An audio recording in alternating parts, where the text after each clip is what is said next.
menjadi sutradara nggak gampang. Iya. Menjadi sutradara nggak boleh ngegampangin ya dalam berkarya. Sutradara itu seniman, bukan tukang. Pacar Pertama. Itu film saya yang pertama. Oh, oke, jadi berkesan ya? Ya, jadi waktu itu yang main Kang Fauzi sama Dewi Yull. Tahun berapa itu?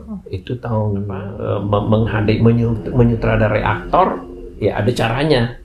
Mungkin lebih enak karena mereka lebih tahu gitu ya. Aktor ini biasanya nggak harus keren, Iya. ya kan? Nggak harus cantik, Iya. tapi ketika dia main itu satu ruangan itu langsung kayak terhipnotis gitu. Pelajaran film, Mbak, di dunia film kita percaya bahwa sutradara itu kalau dalam bahasa asingnya act like God, bertindak seperti Tuhan, karena apapun yang dia katakan itu dituruti semua orang.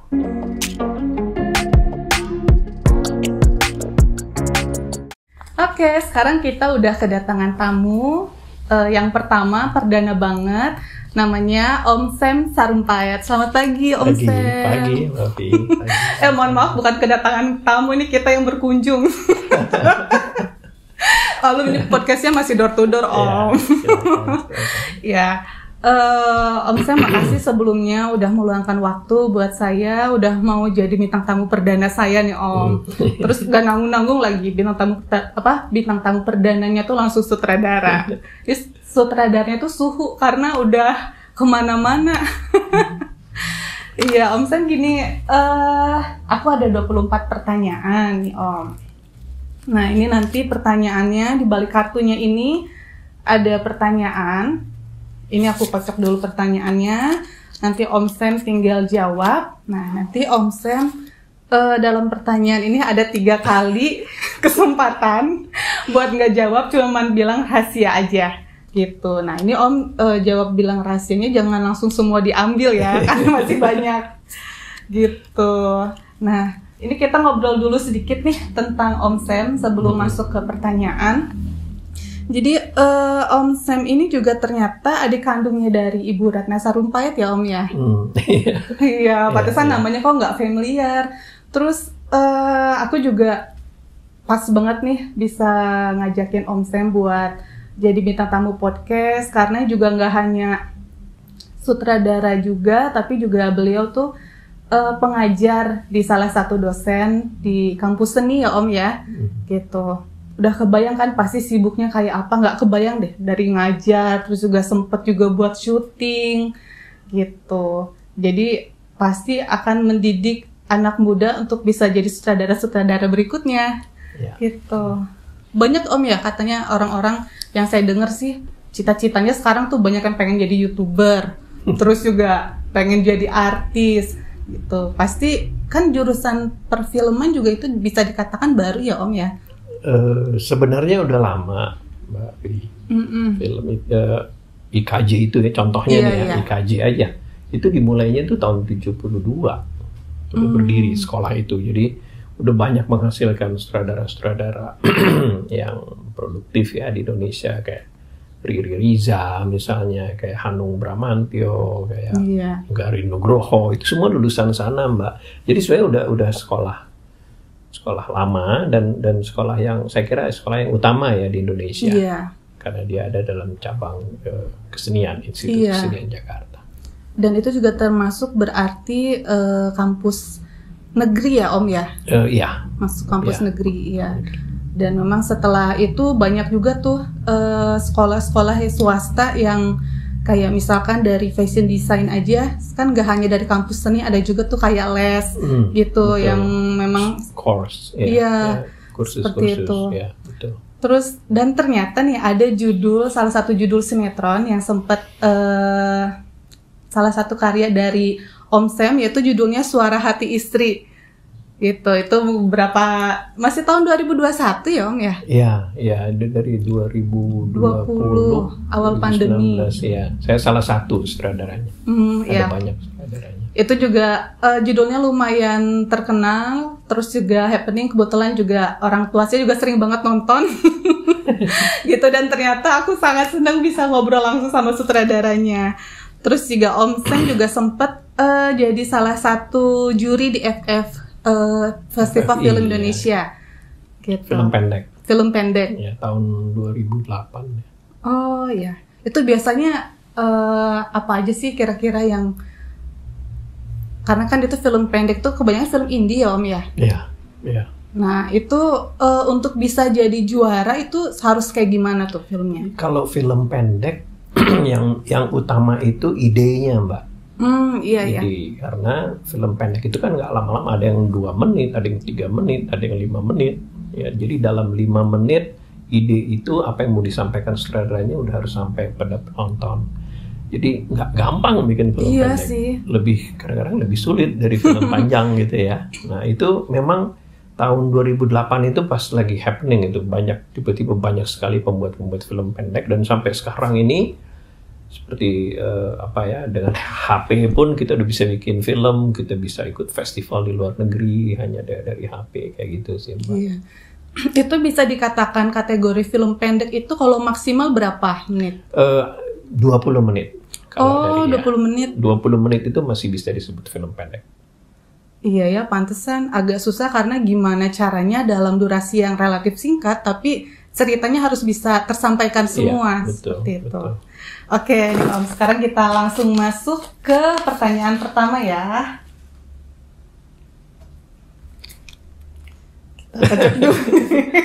Ini deg-degan. Deg-degan ya. Ternyata bukan aku aja yang deg-degan ya, tapi Om juga deg-degan. Oke, nah ini ada pertanyaan. Acak, silakan Om, mau pilih yang mana dulu? Iya. Oke. Sip. Ini pertanyaan pertama, apa bedanya penyutradaraan di FTV, sinetron, dan film? Ya. Kalau penyutradaraan di film sebenarnya sama, Mbak, menyutradarai. Iya. Sutradara menyutradarai, tapi medianya kan beda. Iya. Kalau kita nonton film, kita masuk ke bioskop, kita bayar. Bioskop itu ruangannya gelap, penonton itu terfokus pada karya itu. Bahasa bercerita di film jadi beda dengan misalnya televisi. Televisi itu kalau sinetron gitu kan, kita bisa nonton sambil kita nyetrika, sambil ngobrol sama temen ya, sambil dengar musik atau apa. Nah itu beda. Jadi tempatnya pun beda, disturbance-nya juga beda. Lalu jadi tadi ada bioskop, televisi sama apa sinetron, FTV sama FTV. movie. Nah, FTV itu bentuk film televisi, itu kan singkatan dari film televisi. Itu adalah medianya televisi, tapi konsepnya sebenarnya film. Iya. Jadi itu sebenarnya usaha dari produser ya untuk membuat film itu menjadi lebih dekat pada penonton. Jadi orang nggak harus nonton bioskop, tapi di televisi pun ada loh yang kayak film, tapi bukan film. Ya itu bedanya FTV, film televisi. Nah ketiga-tiganya itu secara umum sama menyutradarainya, tapi ada hal-hal spesifik yang kalau di film kita nggak bisa bikin cara itu adalah cara untuk televisi misalnya. Nah itu memang agak teknis, jadi memang selalu berbeda. Dan FTV juga kan itu lumayan agak baru ya Om ya, maksudnya kan lebih dulu sinetron baru masuk ke FTV gitu. Betul. Mungkin FTV itu adalah film yang murahnya yang karena bisa tayang di TV gitu tanpa harus mengeluarkan uang untuk bayar tiket. Iya betul, ya kira-kira seperti itu ya. Jadi rasa filmnya ada, tapi betul. Kita nontonnya di televisi. Gitu. Iya. Berarti effortnya juga lebih ya dibanding sinetron? Kalau sebenarnya sama ya, effortnya masing-masing. Ada teman-teman yang mengatakan bikin untuk televisi itu lebih gampang. Sebenarnya enggak. Faktor kesulitannya sama. Ya. Bicara pada penonton ini kan sebenarnya tantangannya itu sulit loh. Kita kan nggak tahu selera penonton. Iya sih. Makanya ada yang seperti ada judul-judul yang terus di rating 1 gitu, dan yang lain kejar-kejaran untuk mengejar itu juga. Itu kan karena itu bukti bahwa selera penonton itu sulit sekali ditebak. Dan itulah faktor tantangan yang biasanya dihadapi oleh orang-orang televisi yang tidak dihadapi oleh orang-orang film. Iya ya, sih. Jadi sebenarnya nggak perlu dibeda-bedakan sih, kamu sutradara film atau sutradara TV sama aja effortnya sama, faktor kesulitannya masing-masing juga ada. Film bukan berarti jadi lebih baik gitu ya? Gitu, enggak juga, sama aja. Oke, ya sudah cukup terjawab ya dengan sangat detail. Oke, pertanyaan kedua, monggo. Ini oke. Pesan-pesan untuk kaula muda yang mau jadi sutradara. Wow. Menjadi sutradara itu menarik, ya. Menjadi sutradara itu kamu punya ide, punya sesuatu yang ingin kamu katakan pada penontonmu, dan kamu dan itu akan tersampaikan melalui media, ya kan, entah film, televisi. Karena sutradara itu adalah orang yang punya ide dan yang mau menyampaikan pesan itu, maka dia menjadi penting, ya. Menjadi sutradara nggak gampang. Iya. Menjadi sutradara nggak boleh ngegampangin, ya, dalam berkarya. Sutradara itu seniman, bukan tukang. Ya. Oh iya. Sutradara itu seniman. Kenapa? Karena dia mencipta. Betul. Ada skenario, dia bikin menjadi adegan, itu dia mencipta. Jadi itu proses kreatif sebenarnya. Jadi nggak semua orang bisa jadi sutradara sebenarnya. Betul. Tapi ketika sekarang lah anak-anak muda punya keinginan, gue mau jadi sutradara, saya kira itu kesempatan yang baik. Karena yang paling menarik dari menyutradarai adalah ketika kamu tiba-tiba punya waktu dan kesempatan untuk mengatakan apa yang ingin kamu katakan pada masyarakat. Ya kira itu, Mbak. Walaupun misalkan ide cerita nggak harus semua dari sutradara ya, karena kan mungkin ada dari penulis juga. Ada dari penulis, dari produser. Iya, gitu kan. iya. Ada 3 tuh, sutradara, penulis, sama produser. Itu 3 tuh yang harus dekat sekali. Iya. Nah, kadang juga antara sutradara dan produser itu untuk orang yang belum tahu disangkanya tuh kayak sama ya, padahal job desk-nya berbeda. Beda Mbak, beda. Iya. Jadi produser itu lebih sebagai orang yang memanage, ya, menyediakan uang, mempersiapkan segala sesuatunya untuk sutradara bisa bekerja. Iya. Ya, itu sih bedanya. Sutradara itu yang mendirect. Ya, sutradara yang mengarahkan berdasarkan skenario. Ya. Oke. Enak nih ngobrol sama Om itu singkat, padat, jelas. Oke, lanjut Om. Ini pertanyaan masih aman semua nih. Masih aman ya. Tapi yang dipilih aman. Pertanyaan yang akhir-akhir. Target Om di tahun 2022. Kocak dulu deh ya. Target di 2022 apa ya? Kepengen apa ya? Saya merasa banyak sekali pesan yang masih harus saya sampaikan pada masyarakat ya, dan itu melalui film atau televisi. Nah, mudah-mudahan ada kesempatannya, dan kalau betul-betul kesempatan itu ada ya, kerjasama misalnya dengan station atau dengan PH lain, saya akan betul-betul menggunakan kesempatan itu. Itu sih ceritanya. Emang kira-kira ada judul apa yang pengen? Ada satu ada obsesi kali ya, keinginan kuat sekali untuk membuat film yang bisa difahami oleh penonton, dan ketika penonton keluar dari bioskop, penonton bisa, iya bener juga tuh. Jadi setelah keluar dari bioskop tuh masih pengen yang ada obrolan setelah nonton itu ya. Betul, kepengen tuh bikin kayak gitu, Mbak. Mudah-mudahan. Iya, mudah-mudahan lah. Walaupun 2022 udah tinggal berapa bulan lagi. Tapi kan masih ada 2023 dan lain-lainnya. Oke, semoga terwujud. Dan lanjut pertanyaan berikutnya. Ya. Apakah ada sutradara dalam atau luar negeri yang menginspirasi Om? Oh ya, saya suka sekali di luar ya. Kalau di luar negeri itu saya suka sekali Alfred Hitchcock. Alfred Hitchcock itu sutradara dari Inggris. Ya, dulu sekali dia yang selalu dia ahli. Dia disebut Master of Suspense. Dia sutradara yang jago untuk membuat adegan-adegan yang penuh ketegangan gitu. Saya suka dia karena itu keahlian itu, dan kemarin-kemarin itu kita belum ketemu legenda seperti Alfred Hitchcock. Dari dalam. Nah, dari dalam saya suka Garin Nugroho. Oh gitu. Pasti kalau yang nonton lu tersanjung. Kayak sudah tersanjung sampai panjang banget ya. Karena Garin dia tuh seniman. Dan saya percaya film kan salah satu cabang seni. Iya. Jadi ketika film dibuat, mestinya sih nggak cuma mikirin penonton, meskipun itu faktanya memang harus seperti itu ya. Atau mikirin cuan nggak Om? Iya.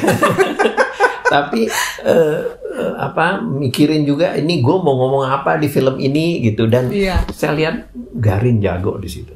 Ya, kita tuh habis nonton film dia mungkin nggak selalu langsung kita bisa pahami ya apa sih maksudnya gitu, karena harus mikir dulu nontonnya. Iya gitu. Tapi setelah kita renungkan ya, akhirnya ada proses timbal balik gitu antara kita sebagai penonton dengan Garin sebagai sutradara. Itu yang membuat saya suka sebenarnya. Kalau misalkan film yang bikin kita mikir, apakah itu artinya film itu berbobot atau nggak selalu, Mbak. Tapi film yang baik adalah film yang ketika kita selesai menonton, kita memperoleh sesuatu. Ada manfaatnya. Iya, ada manfaat. Kita kok jadi, gue jadi lebih pintar misalnya, gue jadi ngerti ini ya. Itu sih kira itu film. Kayak channel YouTube Cafe Review, abis nonton podcast pasti ada manfaatnya kan, pasti ada ilmunya yang didapat. Tenang, nanti nggak cuma sutradara, nanti banyak. Kita tetap iklan. Jangan lupa subscribe ya. Oke, lanjut Om.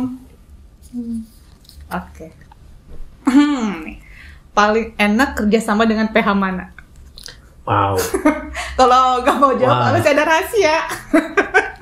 Wow. Semuanya enak sih Mbak, karena setiap PH itu punya karakter masing-masing. Ya. Saya nggak banyak bekerja dengan PH, tapi saya bekerja dengan ada 3 PH yang majority dalam masyarakat televisi di Indonesia. Saya nggak tahu apa saya harus boleh sebut nama gitu. Tapi kalau enggak ya nggak apa-apa. Tapi perusahaan itu memang yang terbesar. Oke. Kayak dikasih skill nih PH mana? saya nggak apa-apa kali ya. Saya dulu bantuin Pak Leo waktu melahirkan Sinemat. Saya ada sama Pak Leo waktu awal-awal Sinemat ada. Kemudian saya juga ada bareng sama Ibu Sonya waktu awal-awal MKF. Oh MKF, iya. Ya, kayak gitu. Itu si PH yang dekat. Saya selalu merasa dekat. Nyaman. Ya itu memang PH besar ya. Itu satu lagi. Mudah-mudahan ini jadi rumah saya. Saya sekarang di MNC. Iya, ditunggulah karya terbarunya Om. Iya. Oke, lanjut. Gak berasa ya, Toto tinggal sedikit lagi aja. Sebutkan 3 kata yang menggambarkan sutradara. Wibawa. Oke. Ide dan hubungan baik dengan orang lain. Kenapa nih dari sekian banyak kata itu 3 kata yang dipilih? Kenapa? Ya, kalau wibawa itu memang harus ada ya. Iya. Karena dia memimpin. Betul, memimpin di lapangan. Dia ada di posisi di mana dia apa yang dia katakan harus didengar orang.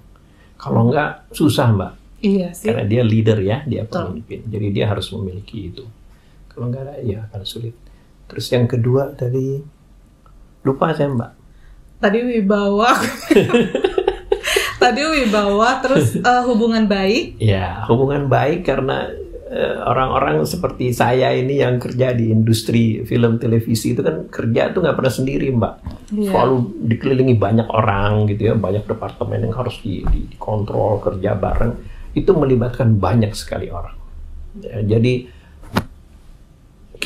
saya akan bisa bekerja dengan baik ketika saya punya hubungan baik dengan siapapun yang berkaitan dengan saya, bahkan sampai ke produser, kemana, kayak gitu. Itu sih maksudnya. Iya, betul sih. Kalau misalkan kita pintar apapun atau misalkan punya ide sebagus apapun juga kalau hubungannya kurang baik kan orang betul. Mana tahu nggak di calling. Iya, dan film tuh, dunia film tuh nggak luas, tapi sebenarnya apa yang terjadi pada Anda sekarang itu dalam beberapa jam udah kedengaran sama orang-orang di dunia yang sama gitu.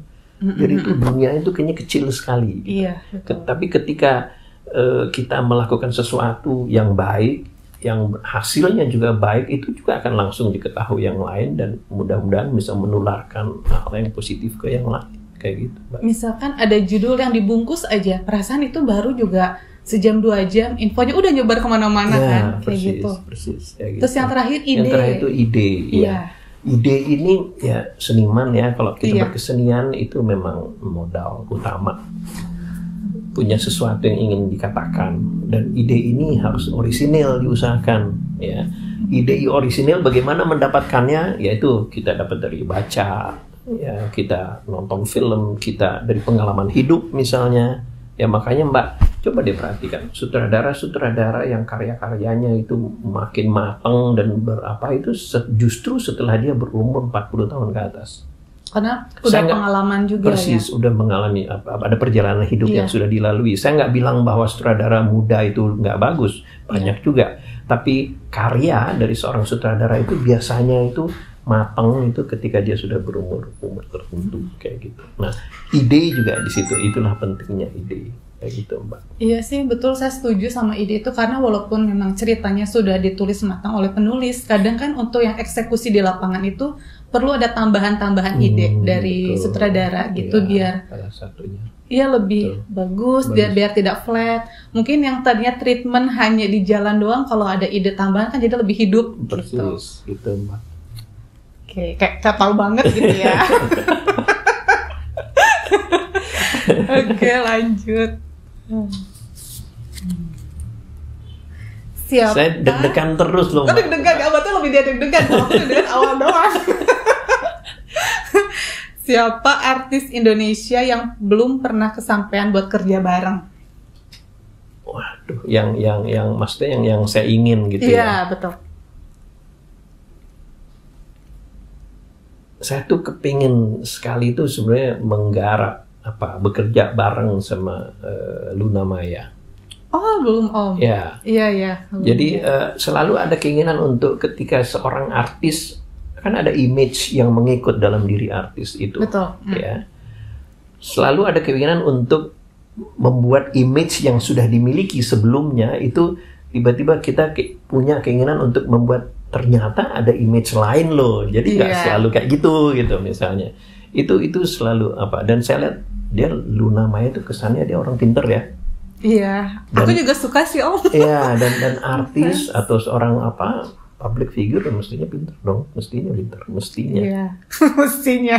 Iya kan? Iya. Nah, itu kepengen tuh, belum kesampaian aja. Iya, semoga berarti target. Nah, itu bisa masuk target tuh, target 2022. Nah, itu kan cewek, kalau cowoknya ada nggak? Kalau cowok, saya kepengen sekali ngegarap siapa pemain yang aktor terkenal sekarang gitu. Karena saya lihat dia memang apapun dia bisa. Siapa yang main di dia aktor paling terkenal di Indonesia saya kira sekarang. Hilang namanya. Brewok Keriting. Hampir di setiap film Indonesia ada dia. Aduh, aku juga sekolah nama. Siapa ya? Coba tebak-tebak, tulis komentar.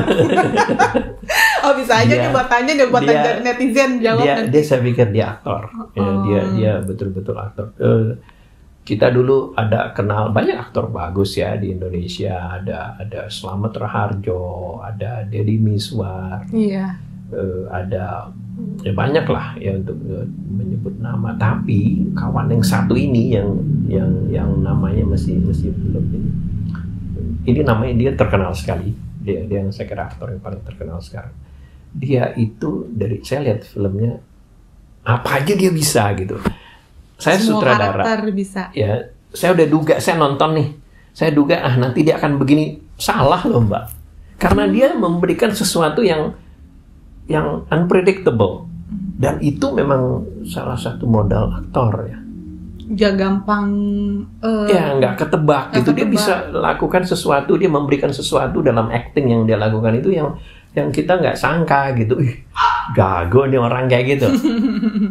Iya. Nanti pas kita pulang tahu baru ingat. Tapi itu loh artisnya. Nanti Om balas di komentar ya Om ya. Aku baru ingat ini artisnya gitu. Ya, lanjut. Om mau minum dulu nggak? No, berarti enjoy ya. Seru. Pengalaman menyebalkan selama menjadi sutradara. Aduh, yang paling ya kali ya? Iya, yang paling menyebalkan. Yang paling kalau ketemu pemain nggak hafal dialog. Oh, amnesia kali ya, lupa. Mungkin terlalu banyak judul kali ya yang ini atau malamnya tidurnya kurang gitu tiba-tiba. Tapi emang susah itu kalau ngapa? Aku juga kadang apa aja kan kadang kita ngobrol tadi lupa ya, kebayang nggak sih pemain harus ngapalin skrip yang tebel-tebel, kasihan juga sih. Ya, tapi sebagai seorang pemain ketika dia memproklamirkan dirinya seorang pemain, itu naskah itu udah harus dia telan, itu udah langsung menjadi dirinya, kan dia menjadi orang lain kan. Jadi mestinya sih udah harus hafal ya, Mbak. Harus. Dan jadi aneh ketika di lapangan semuanya udah siap, lampu udah nyala, tiba-tiba pemain masih baca skenario, masih ngafal itu nyebelin sih.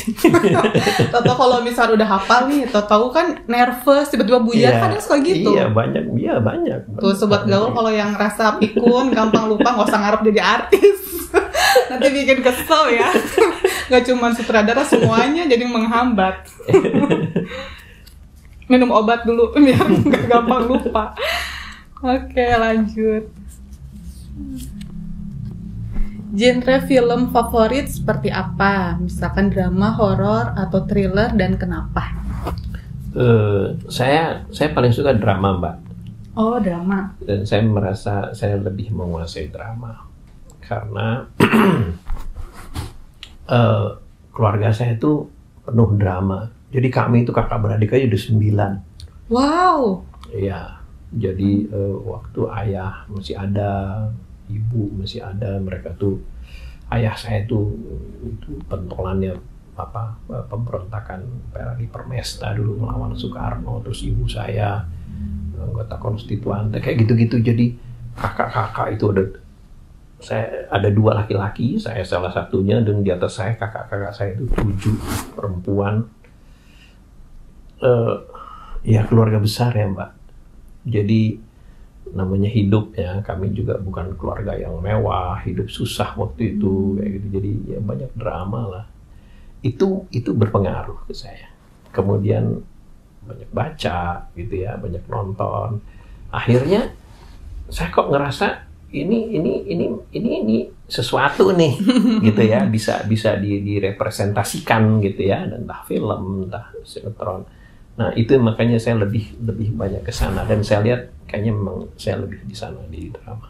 Jangan-jangan apa dari pengalaman keluarga direpresentasikan di cerita? Ya artinya dekat ya. Iya. Hal-hal yang dramatis itu jadi akrab dengan saya, dan jadi nggak sulit gitu. Jadi ketika saya representasikan di film atau dalam adegan, jadi nggak fake, nggak palsu gitu.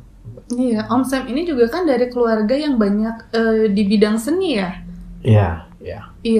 Ibu Ratna juga, beliau seorang sutradara juga. Sutradara teater, sutradara film, terus ada Mutiara Sani, itu kakak saya juga dulu pemain film. Memang udah turunan seni. Iya, karena dulu kami tuh waktu kecil tuh ya orang tua tuh guru, jadi banyak di lemari itu di dinding itu buku-buku gitu, terus kita karena suka nyuri-nyuri. Jadi dari kecil tuh kayak saya tuh udah baca Huckleberry Finn, misalnya Tom Sawyer, karya-karya Ernest Hemingway gitu. Jadi hobi baca gitu, jadi imajinasi segala macam kayak gitu lah, Mbak, dibentuk. Nggak heran sih bisa jadi dosen, hobinya baca. Baca terus. Oke, lanjut. Total ada berapa karya yang sudah digarap? Banyak banget sih ya. Banyak sih ya. Tapi satu deh yang paling berkesan. Yang paling saya sebut satu aja Mbak ya. Pacar Pertama. Itu film saya yang pertama. Oh, oke, jadi berkesan ya? Ya, jadi waktu itu yang main Kang Fauzi sama Dewi Yull. Tahun berapa itu? Itu tahun 80, hampir 90-an kali ya. Akhir 80-an. Belum lahir aku. Makanya kok nggak pernah denger ya. Jadi waktu itu Teguh Karya, mungkin pernah dengar nama itu ya, dia sutradara besar. Itu dia mengajak pengusaha besar waktu itu, di antaranya Supri Katmono, mengumpulkan uang dari mereka. Lalu dia memberi kesempatan pada 3 atau 4 sutradara muda untuk membuat film yang pertama sekali. Gitu. Iya. Nah, saya salah satu dari antara itu. Gitu. Jadi saya beruntung waktu itu karena Teguh Karya sebagai senior gitu bisa melihat itu dan yakin bahwa saya bisa, dan itu menjadi berkesan buat saya. Iya, karena biasanya kan benar ada istilah yang pertama itu pasti tidak akan pernah lupa. Iya, betul. Oke. Berarti itu film ya Om ya? Iya, itu film. Oke, lanjut. Bagian tersulit dalam penyutradaraan. Bagian tersulit itu kalau kemudian harus berbenturan dengan hal-hal teknis. Jadi kita ngejar waktu nih Mbak. Iya. Adegan itu udah harus di-shoot sebelum matahari terbenam. Oh, iya. Karena adegannya siang di lapangan terbuka, katakanlah di pantai. Tiba-tiba kameranya trouble. Syutingnya di Cilacap. Kantor perusahaannya di Jakarta. Kan nggak mungkin ganti kamera gitu, sementara itu matahari jalan terus. Kan nggak bisa kita bilang matahari tunggu dulu dong, aku ganti kamera. Cari vendor di Cilacap agak susah ya? Iya, tempatnya sih, waktunya terbatas. Nah, jadi itulah bukti bahwa film itu melibatkan banyak hal yang memang sangat-sangat krusial gitu ya. Kalau budget Om, itu maksudnya kemana tuh? Kalau budget itu ya untuk kalau film ya, kalau film itu tentu untuk peralatannya, terus biaya produksi kan besar sekali ya, untuk artis-artisnya misalnya kayak gitu. Seneng ya Sobat Gaul ngobrol sama Om Sam ya, jadi banyak nambah ilmu, itu jadi kayak kursus gitu. Ada manfaatnya yang bisa diambil. Oke, lanjut. Bagian terpenting dalam penyutradaraan. Bagian terpenting dalam penyutradaraan adalah yang paling pentingnya Mbak ya, membuat apa yang tertulis dalam skenario itu menjadi visual, menjadi gambar. Oh iya sih, betul. Itu yang paling penting. Jadi ketika sutradara katakanlah ekstrimnya gagal memvisualkan skenario itu, skenario bagus gitu, adegannya bagus. Sering gitu loh Mbak, ya kita baca skenarionya sedih gitu sampai gimana, tiba-tiba pas jadi adegan kok nggak sedih gitu. Oh iya, bisa begitu ya. Jadi ada yang miss di situ, ada yang salah dalam penyutradaraannya gitu ya, dalam pendekatan pengadeganan. Saya kira itu yang paling ini. Iya, itulah pentingnya sutradara itu bisa menganalisa naskah, terus juga harus banyak imajinasi ya. Iya, persis. Dan pengalaman hidup yang dia bawa dalam dirinya ya, dia bisa ini kan. Cuman gimana jadinya kalau imajinasi si penulis dengan sutradara itu nggak nyampe? Misalkan penulis pengen imajinasinya adalah yang dia tulis itu seolah-olah dia ada di taman. Misalkan ternyata dieksekusinya nggak di taman gitu. Padahal mereka sih sama-sama sedih misalkan ceritanya. Cuma kan nanti secara visual pasti akan berubah gitu. Nah, itu sebenarnya tidak apa-apa kan? Tidak harus mengikuti apa kata penulis. Ya, sebenarnya disitulah perlunya kerjasama antara penulis dan sutradara. Jadi ketika apa yang dibayangkan penulis ini nanti akan menjadi sedih kejadiannya di pantai, lalu tiba-tiba karena sesuatu dan lain hal menjadi pindah lokasinya, bukan di pantai, tapi di sebuah jembatan yang panjang gitu. Itu ada dua pilihan, atau menjadi nggak sedih misalnya kalau itu adegan sedih, atau menjadi sangat sedih. Iya. Nah disitulah fungsinya sutradara, karena dari yang tertulis Mbak itu kan diketik ya, tertulis itu verbal, bahasa ketikan, tiba-tiba menjadi gambar, menjadi visual. Kalau di jembatan antara sedih atau nggak horor, takutnya bunuh diri, lompat. Iya, udah sedih-sedih, nanti pemainnya malah loncat kan jadi horor itu ceritanya. Oke, lanjut. Lebih pilih jadi sutradara dengan bayaran tinggi tapi ceritanya biasa aja, atau lebih pilih cerita yang bagus tapi fee-nya kecil? Ya pilih yang fee-nya kecil lah Mbak, tapi ceritanya bagus. Oh, saya kira itu. Kalau aku pasti mikirnya cuannya gede deh. Saya kira enggak. Yang kalau uang itu otomatis itu ngikut sih Mbak. Ya honorarium itu, rate itu otomatis ngikut. Tapi yang selalu saya cari itu, mudah-mudahan dapat cerita yang bagus gitu, dan yang saya bisa berekspresi penuh dan bisa betul-betul menghasilkan sesuatu yang bagus. Itu yang sulit. Kalau cerita bagus nanti ratingnya bagus kan, nanti nama sutradaranya naik juga ya. Betul. Itu konsekuensi logisnya. Gitu. Asal jangan 10.000 banget gitu Om. 10.000, aduh. Oke, lanjut. Ini udah mulai dikit lagi, nggak berasa. Ini rahasianya belum semua dijawab loh sama Om. Aku kira pertanyaan tadi bakal ini. Sebelum jadi sutradara, sempat jadi bagian apa ketika syuting? Jadi gini, untuk menjadi sutradara itu ada hierarki sebenarnya Mbak. Di departemen penyutradaraan, seorang sutradara itu diawali dari skrip. Skrip itu clapper boy, yaitu di lapangan kalau syuting itu ada orang yang tugasnya tuh Dia ada tulisan-tulisan ya, atau sekarang udah digital pakai magnetik gitu ya, keluar angka-angka, nomor scene, nomor shot.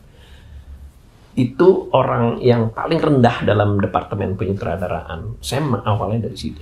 Oh, sempat ya sampai gitu-gitu. Jadi dari bawah sekali kemudian meningkat menjadi asisten sutradara.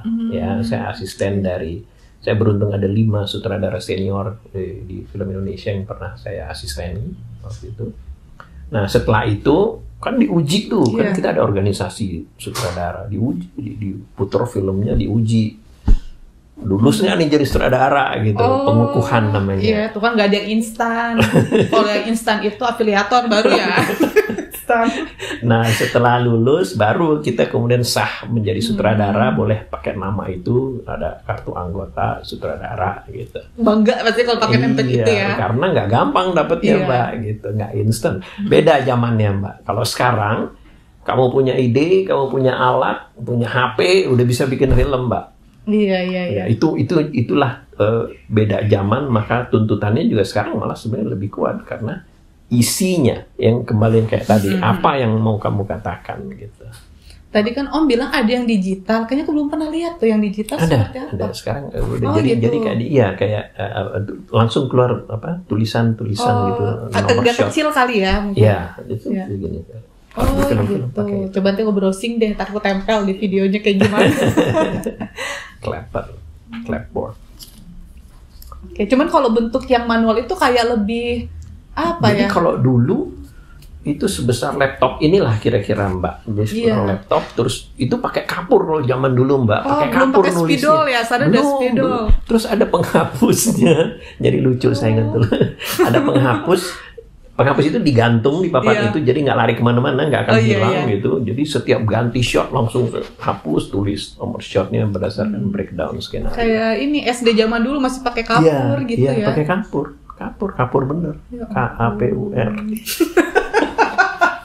Ini ketahuan kan angkatan tahun berapa ya?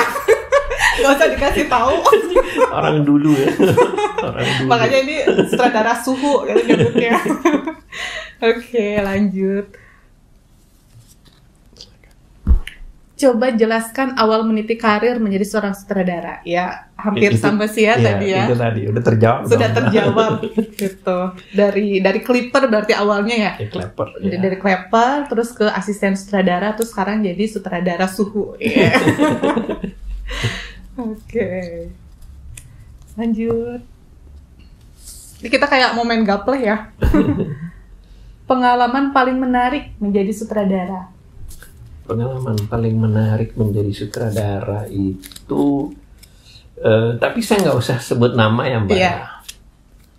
Ketika dalam satu itu pertunjukan, ya itu di convention hall, itu satu pertunjukan besar. Saya menjadi sutradara. Dan itu pertunjukan yang melibatkan ada video, ada gambar di layar, lalu ada panggung, ada pertunjukan teater, ada tari dan teater. Itu memang kompleks. Apa pertanyaannya lagi ulang, Mbak? Pengalaman paling menarik? Ya. Dan dalam saya sibuk, karena sibuk saya harus kontrol semuanya, pakai apa semua.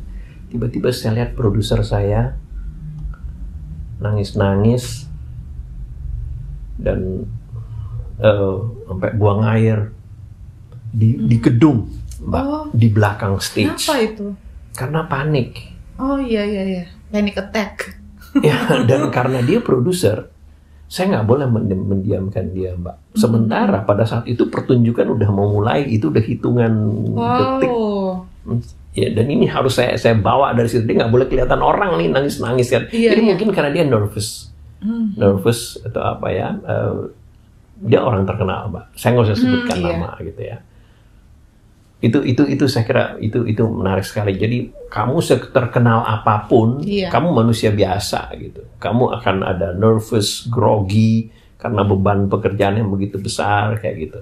Saya kira itu yang saya lihat. Ya. Berarti walaupun udah berkali-kali tampil bisa kena demam panggung juga. Persis, ya. Bisa. Dan itu bisa terjadi pada siapa saja. Sejago apapun kamu gitu, terkenal apapun kamu, itu bukti bahwa kita ini manusia biasa. Betul. Nobody's perfect. Nobody's perfect.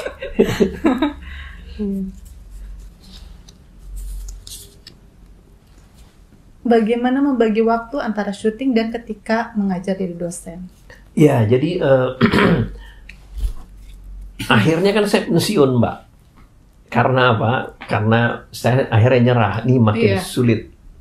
Saya merasa berdosa karena saya tinggalkan mahasiswa saya terlalu sering. Jadi setelah pandemi ini, kan kuliah tiba-tiba berubah jadi online. Itu masih ketolong, Mbak. Masih ketolong ya, masih bisa komunikasi. Tapi kemudian karena pekerjaan saya harus sering di lapangan, online itu akhirnya di lapangan. Saya lagi menyutradarai, saya bilang sama asisten saya tunggu sebentar ya, lalu saya buka ini internet, lalu saya dengan laptop saya ngobrol sama mahasiswa. Saya kok lama-lama ini nggak bener nih gitu, kasihan mahasiswa. Mereka tuh bayar kuliah, mereka bayar dan nggak usah lah gitu. Akhirnya saya bilang udah saya pensiun aja gitu. Iya, pilihan ya. Pilihan itu. Memang harus ada salah satu yang dikorbankan. Iya. Karena saya dulu juga ngalamin kayak mereka gitu, jadi mahasiswa gimana sampai ngejar-ngejar dosen, kesini dong dosen, iya, kayak gitu ya, belajar itu kayak apa gitu. Jadi saya nggak mau saya jadi merasa bersalah terus sama mahasiswa. Gitu. Apalagi itu jurusan perfilman, berarti kan setidaknya harus mereview tayangan ya? Iya, itu salah satunya ya. Nah, saya mengajar penyutradaraan, jadi mahasiswa saya itu mahasiswa yang nantinya akan jadi sutradara.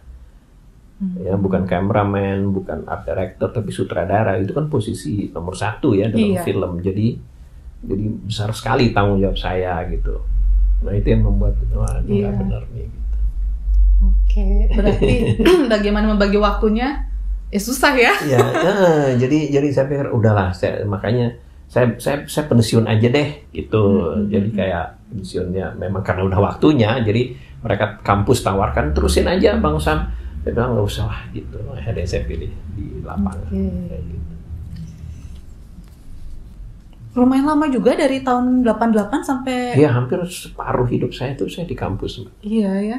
Ya, jadi sekali-sekali aja gitu, nanti saya izin ke kampus tuh, boleh nggak nih ada yang harus saya sutradarai di luar, terus kampus izinkan baru saya syuting gitu. Kecuali mungkin untuk jadi pembicara sesekali masih bisa ya. Masih bisa ya.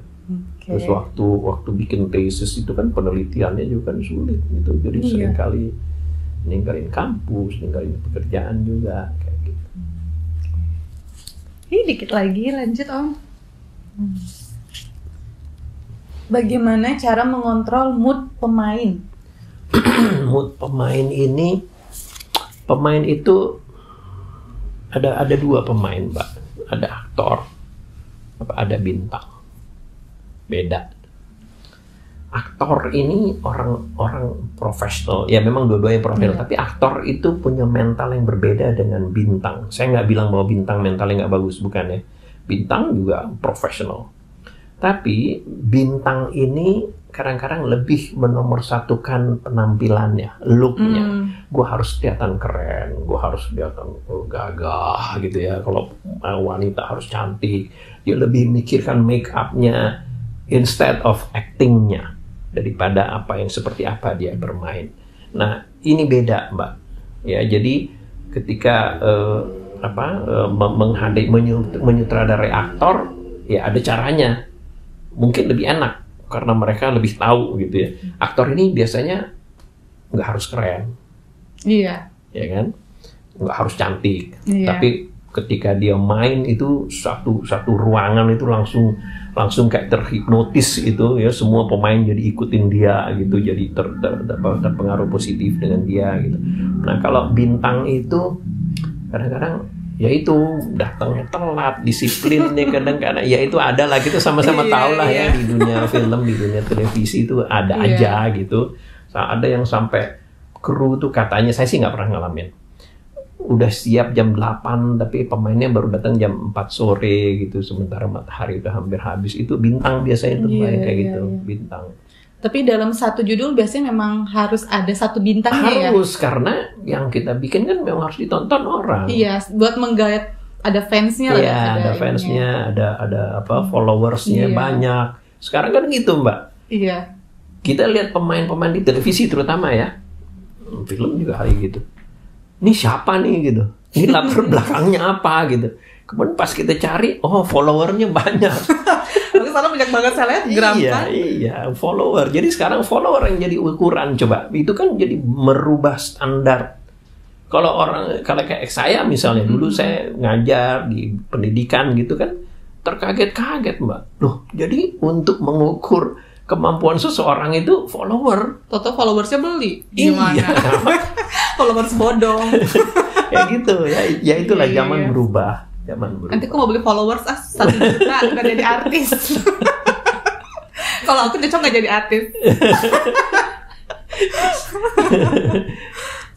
Cocok loh Mbak, bisa loh Mbak sebenarnya. Antagonis atau protagonis cocoknya? Kayaknya antagonis. Antagonis. Iya sih, kayaknya antagonis, aku juga ngerasanya. Antagonis. Wah, tinggal sedikit. Oh, ini film pertama yang disutradarai, film apa? Udah terjawab ya tadi ya? Terjawab. Iya. Kok ini rahasianya belum kepake ya? Apa modal utama untuk menjadi sutradara? Tadi udah kayaknya Mbak ya, ada leadership, terus kamu harus pinter. Iya, dibawa. Kalau kamu nggak pinter, kamu jangan bermimpi jadi sutradara. Iya. Ya, karena dunia itu kamu ciptakan. Ya, dalam pelajaran film Mbak, di dunia film kita percaya bahwa sutradara itu, kalau dalam bahasa asingnya, act like God, bertindak seperti Tuhan. Karena apapun yang dia katakan itu dituruti semua orang. Ya, orang semua menunggu dia ngomong apa nih, tentang warna misalnya, tentang apa, itu keputusannya ada di dia. Ya, jadi bagus tidaknya sebuah film itu tergantung pada sutradara. Kayak gitu, itu begitu pentingnya. Iya. 80% kesuksesan film dari sutradara ya. Iya, kayak gitu. Ya, jadi itu penting sekali sih. Iya. Tuh, makanya jangan lemot kalau menjadi sutradara. Harus pinter.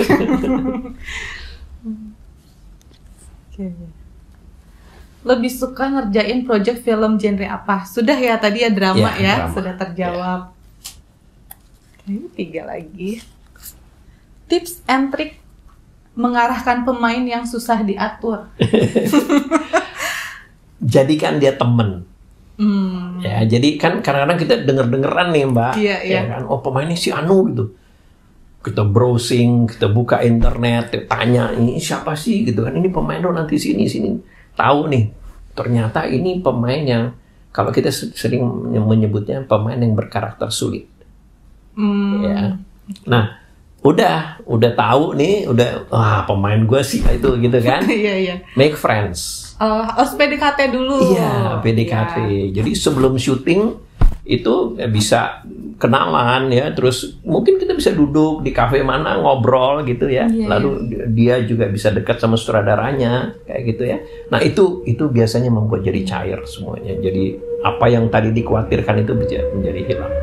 Karena kan ada juga pemain yang memang sifat aslinya itu introvert gitu ya. Jadi ya padahal mungkin sebenarnya baik, cuman pembawaannya mungkin mukanya jutek gitu, seolah kita jadi kayak hatinya aku. baik. Nah, ya, kayak aku gitu. Iya. Jadi kayak gitu memang perlu pendekatan ya. Jadi itu sebenarnya pekerjaan sutradara, itu tugas dia, tanggung jawab dia, karena dia nggak akan bisa bikin adegan bagus kalau dia sendiri dengan pemainnya nggak dekat. Itu makanya di sisi yang lain Mbak, di sisi yang lain sering terjadi affair ya, atau kemudian positifnya ada sutradara yang menikah dengan pemain utamanya misalnya kayak gitu. Itu karena kedekatan mereka. Iya, karena emang harus dituntut dekat ya. Gitu.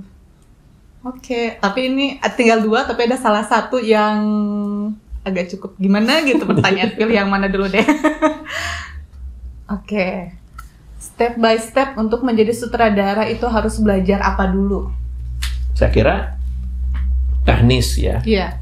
Sebab harus dikuasai tentang kamera ya. Kamera itu setiap 3 bulan sekali tipenya ganti Mbak. Karena pabrik ngeluarin tipe baru. Se-update itu ya, secepat itu ya. Itu sutradara harus tahu. Ya, harus mengetahui, mengikuti perkembangan teknologi. Ya, itu. Mengikuti perkembangan teknologi, karena bagaimanapun film atau televisi itu selalu berkaitan dengan teknologi. Itu kamera, suara juga gitu, mic ya. Kalau dulu kita cuma tahu mic itu Sennheiser, sekarang udah banyak mic misalnya, atau alat perekam kayak gitu. Jadi pengetahuan tentang teknis itu memang wajib ya, harus. Nah, itu menjadi bagian yang integrated sama kemampuan penyutradara. Berarti sutradara bisa jadi ada side job juga Om. Apa coba? Sales kamera. Setiap kita ada tahu update bisa jualan. Iya gitu. Ya karena kamera itu kan pena buat sutradara ya, itu pena, alat tulisnya itu. Jadi dia harus kuasai kamera, dia harus ngerti teknologi. Ya, kira-kira kayak gitu sih. Oke. Masuk ke pertanyaan terakhir nih akhirnya. Harus jawab deh, kayaknya nanggung soalnya. Bayaran tertinggi di judul apa? Ya, belum dipakai rahasianya, tapi kalau ini dijawab semua, cakep. Ya, saya nggak mungkin jawab itu. Berarti jawabannya rahasia. Oke deh Sobat Gaul, sekian podcast aku hari ini. Makasih banyak ya Om ya. Sama-sama. Ngobrol udah sekitar 53 menit, ternyata nggak berasa udah banyak banget ilmu yang aku dapat. Terus juga para Sobat Gaul juga kan jadi lebih makin pintar, nggak cuma begaul terus di kafe, jadi bisa nambah wawasan juga. Oke guys, saya Sylvie dan Om Sam Sarumpait undur diri. Kita ketemu lagi di video berikutnya. Jangan lupa subscribe ya.